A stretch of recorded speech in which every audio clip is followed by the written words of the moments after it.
The pyramids at Giza served as a backdrop when the Antiquities Coalition convened ministers from 10 Middle East and North African countries, the Arab League, and some of the world's leading cultural heritage experts in Cairo.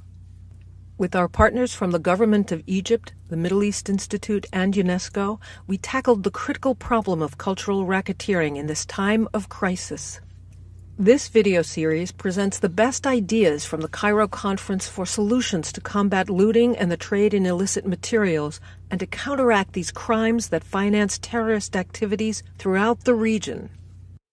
Political will, I think, is the key ingredient to fighting organized crime in all its forms, including those that traffic in cultural property.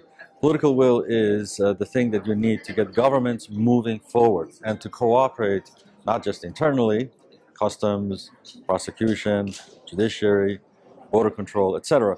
But good political will is what you need to get governments to cooperate across borders and across regions. And as you've seen the examples of very recent events of cultural property being trafficked in the Middle East, they must cross borders in order to reach their destinations. And so there are multiple opportunities for governments across the region to cooperate and to stop this trafficking.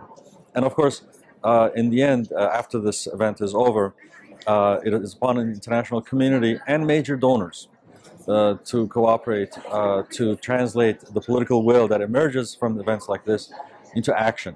And that action means actually training customs officials, strengthening border control so they can better detect cultural property when it's being trafficked, to also raise awareness in the public so they can become partners in this effort, and as well to work with the public sector and the private sector so that when property that is protected goes on sale, people drop a dime so that enforcement can take place. Every citizen can be a witness against this crime and can help stop it. So I think raising awareness is important, but I think deterrence is probably more effective.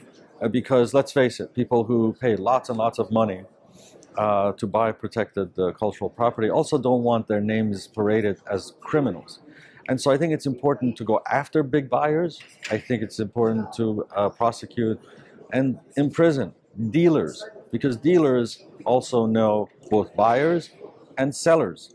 And so they are a key, if you will, sweet spot when it comes to tackling the organized crime networks that peddle protected property. So you arrest a few of those people, you put them in prison, you really raise awareness about it, and then you will see that people will self-enforce. People will stop buying things because they know of the risks of great embarrassment and criminal consequences associated with it.